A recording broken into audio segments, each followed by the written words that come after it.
Morning student. आज का हम लोग का टॉपिक है financial market. Financial market class 12 के लिए सबसे इम्पोर्टेंट चैप्टर है, पार्ट बी से बिलोंग करता है।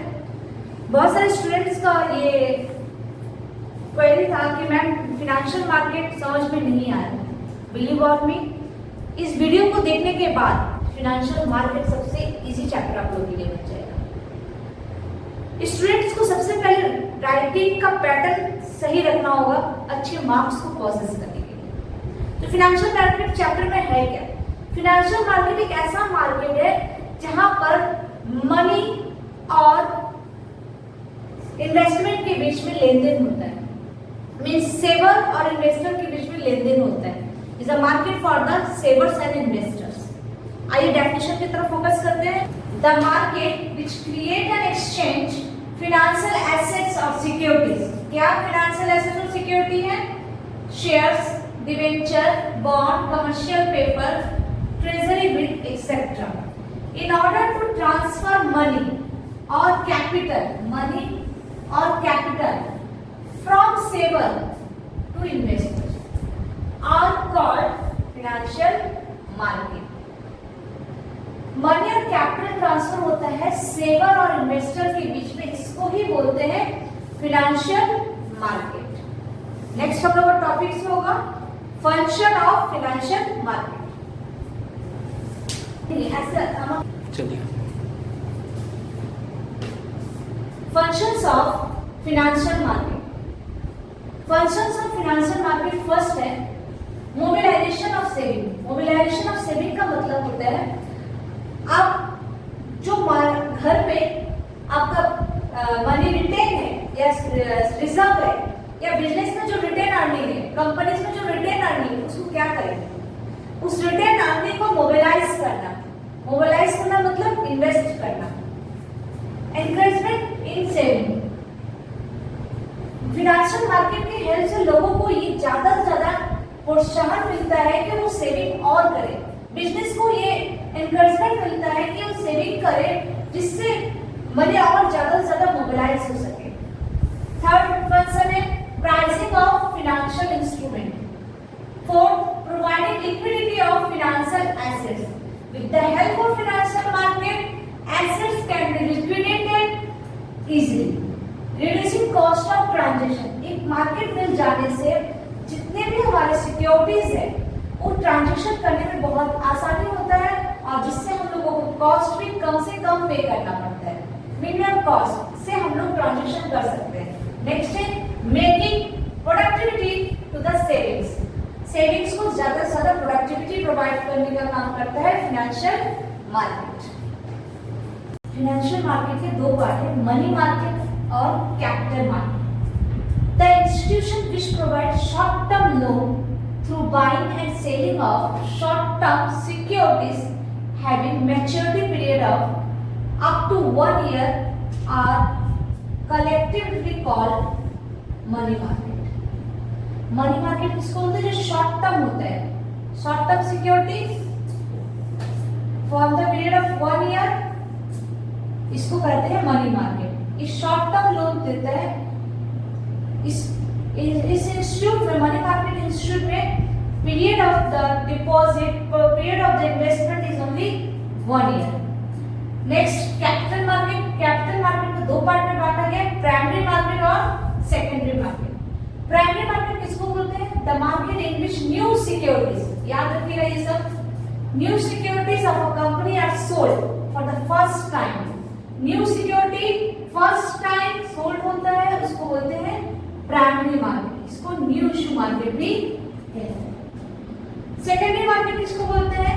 The market in which the existing और second hand securities are tracked are called secondary market. Means second hand security are traded, इसको बोलते हैं सेकेंडरी मार्केट।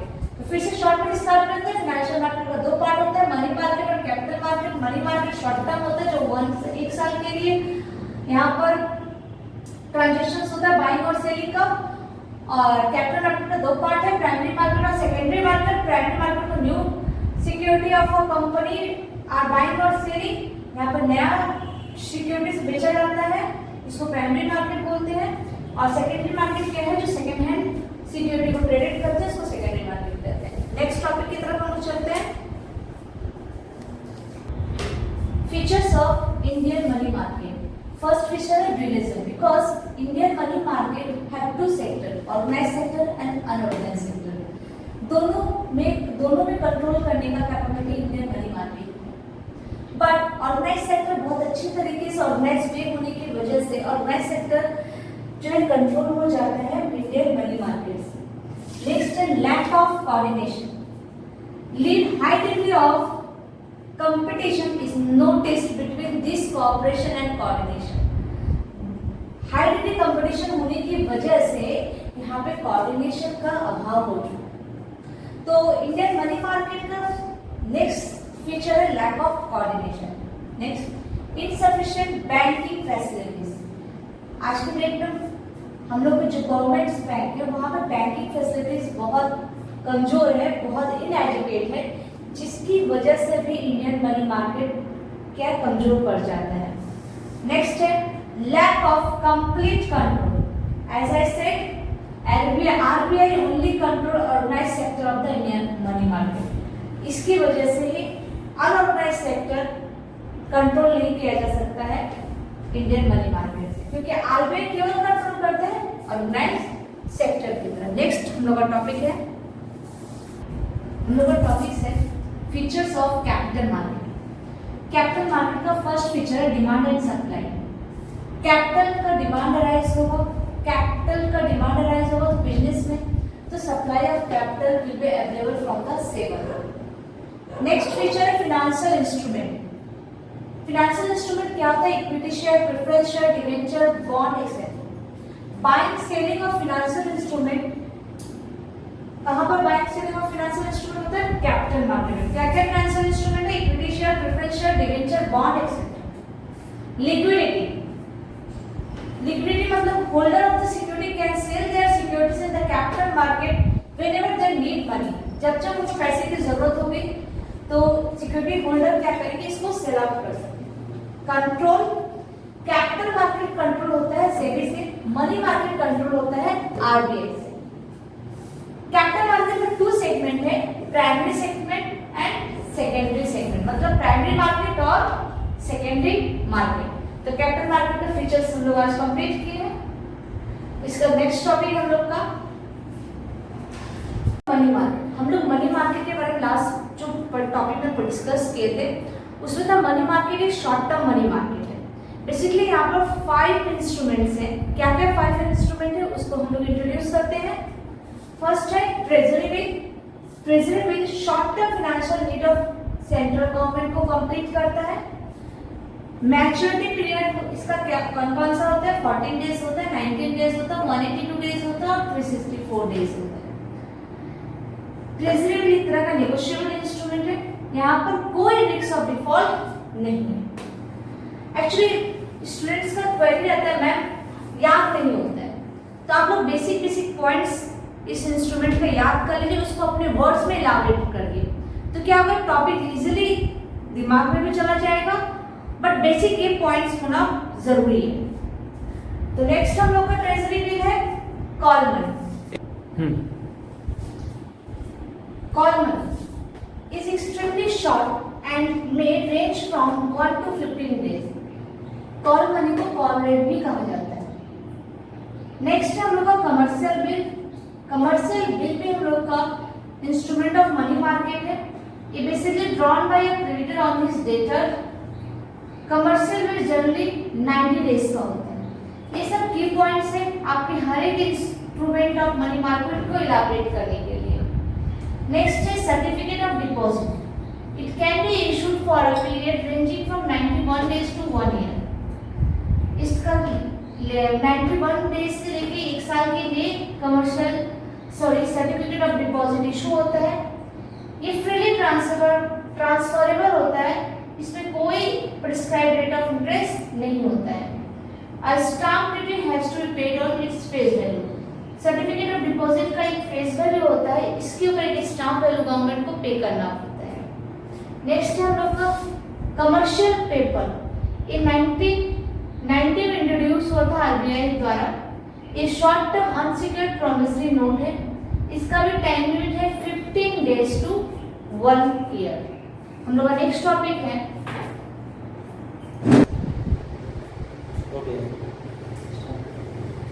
Stock exchange. ये हम लोग का नया टॉपिक है।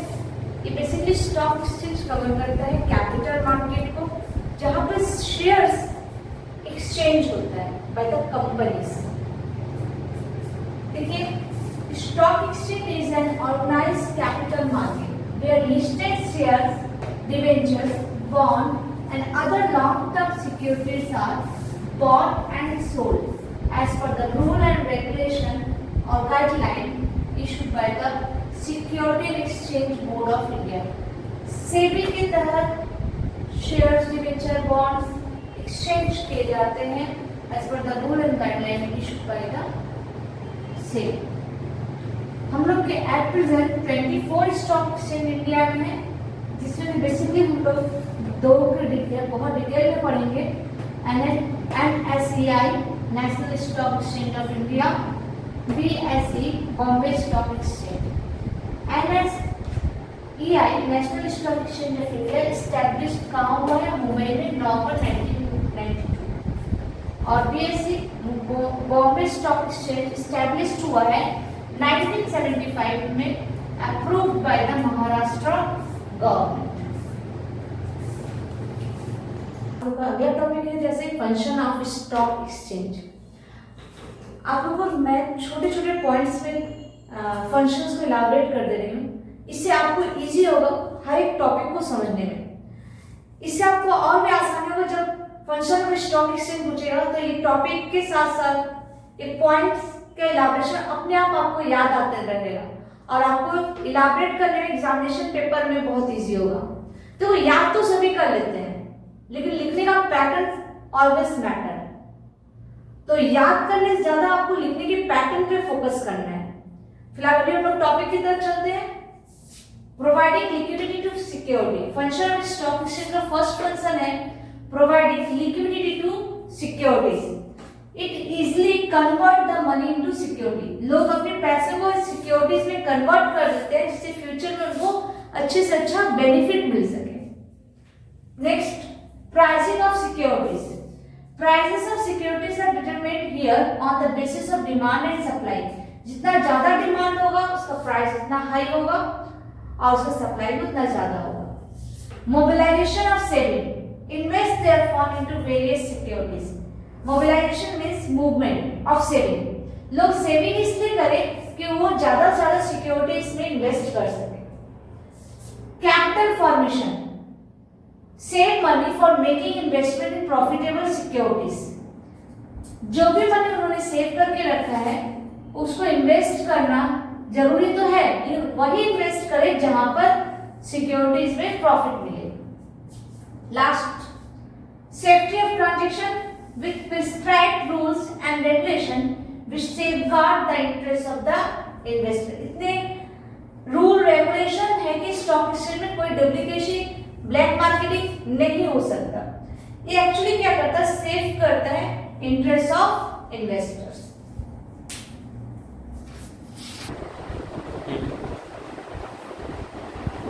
एक्चुअली हम लोग का नेक्स्ट टॉपिक है SEBI, security and exchange board of India. SEBI हम लोग के सारे शेयर्स को रेगुलेट करता है, रूल एंड रेगुलेशन। हम लोग के जितने भी शेयर्स इशू होते हैं सेबी गाइडलाइन के तहत होते हैं। Actually, SEBI guideline was established on 12th April 1988. In May 1992, SEBI was granted legal status, and since that very time, SEBI was able to exercise complete control over transaction of capital market. Capital market के सारे transaction पे SEBI control करता है। सारे guideline, rule and regulation of the capital market is decided by the SEBI. हम लोग जिसका next सबसे इंपॉर्टेंट पॉइंट है फंक्शंस ऑफ सेबी। तीन बेसिक फंक्शंस हैं, productive function, development function and regulatory function. Productive function में क्या क्या रोल होता है? प्रिवेंशन ऑफ प्राइस सेविंग, मतलब प्राइस सिर्फ ब्लैक मार्केटिंग को स्टॉप करता है productive function. Prevention of inside trading, under the level कोई भी ट्रेडिंग नहीं हो सकता है without paper work. Prevention of fraudulent and unfair trade practice. Next productive function है providing education. Securities, shares, debentures, bond के बारे में एजुकेशन प्रोवाइड करता है सेबी। नेक्स्ट है डेवलपमेंट फंक्शन में रिसर्च वेरियस सिक्योरिटीज, कौन सी कंपनीज है, क्या बेनिफिट है, फ्यूचर में क्या इसका डिविडेंड मिलेगा, ये हेल्प करता है डेवलपमेंट फंक्शन रिसर्च। नेक्स्ट है arrangement of trading. Development function different types of trading देता है सिक्योरिटीज के बारे में। पब्लिसिटी ऑफ इंफॉर्मेशन, कोई कैंडी पैसे वेस्ट नहीं कर सकता, उसके बारे में प्रॉपर नॉलेज होना चाहिए क्योंकि हर एक का पैसा उसके लिए बहुत इंपॉर्टेंट होता है। नेक्स्ट है registration of foreign institutional investment. बहुत सारे इन्वेस्टर फॉरेन इंस्टीट्यूट में भी इन्वेस्ट करना चाहते हैं तो there should be a registration. Next है regulatory function. Regulatory function is also one of the part of the function of SEBI. ये क्या प्रमोट करता है? Code of conduct means rule and regulation. Without rule and regulation no organisation can be run, so SEBI cannot run without a regulatory function, without providing a rule and regulation. Next है registration. Next is the controlling collective investment scheme. Regulatory function है controlling the collective scheme, different type of schemes है, उस पर control करना regulatory function का main part. Next है inspection, inquiry and auditing. कोई भी organisation can not be successful without auditing, क्योंकि हर एक के पास उसका हिसाब किताब होना जरूरी है। तो ऑडिटर इंस्पेक्शन करता है, इंक्वायरी करता है and after true and fair view provide करता है। तो ये all are the function of the SEBI. आप लोगों को क्या करना है, 3 फंक्शन है, तीनों में जो जो मैंने पॉइंट्स लिखे उसको आपको लिखना है। इसके पैराग्राफ को इलाबोरेट करता है पर्टिकुलर एक फंक्शन में। प्रमोटिंग फंक्शन में ये सारे चारों पॉइंट को इलाबोरेट करना है, डेवलपमेंट फंक्शन में इन सारे पॉइंट पर इलाबोरेट करना है, रेगुलेटरी फंक्शन में इन सारे पॉइंट्स को इलाबोरेट करना है। तो टॉपिक को इलाबोरेट करना है आपके आंसर के लिए। डिपेंड करता है नंबर ऑफ कितने नंबर्स के क्वेश्चन है, तो उसका आंसर भी एज पर मार्क्स ही हम लोग इलाबोरेट करते हैं। तो आपका ये टॉपिक, ये चैप्टर यहाँ खत्म होता है। आप इस 15 से 18 मिनट की वीडियो में इस पूरा का पूरा चैप्टर मैंने कवर कर दिया है, तो आप लोग आराम से इजीली इस टॉपिक को आप कवर कर सकते हो और इस चैप्टर को अच्छे से समझ सकते हो। Thank you. आई होप आपको मेरा वीडियो बहुत अच्छा लगा होगा। मेरे वीडियो में सारे आपके जितने छोटे छोटे डाउट्स होते हैं सारे के सारे हम क्लियर कर देते हैं। आप लोगों को अगर किसी और टॉपिक पे कोई भी डाउट्स हो, कोई भी क्वेरी हो, क्योंकि सारी वीडियोस तो यूट्यूब पे छोड़ना पॉसिबल नहीं होता है, तो आपको अगर कोई भी डाउट हो, किसी भी टॉपिक का अगर वीडियो चाहिए होगा तो हमें कमेंट बॉक्स में जरूर कमेंट करें। और अगर आप हमारा लाइव क्लासेस करना चाहते हैं तो इस नंबर पे कांटेक्ट करिए। और ऑफलाइन क्लास हम लोग का बाबूहेटी जेबरा में होता है। इस एड्रेस पर और इस नंबर पर कांटेक्ट करके हमारा ऑफलाइन क्लास भी आप जरूर से कर सकते हैं। तब तक के लिए टेक केयर, बाय।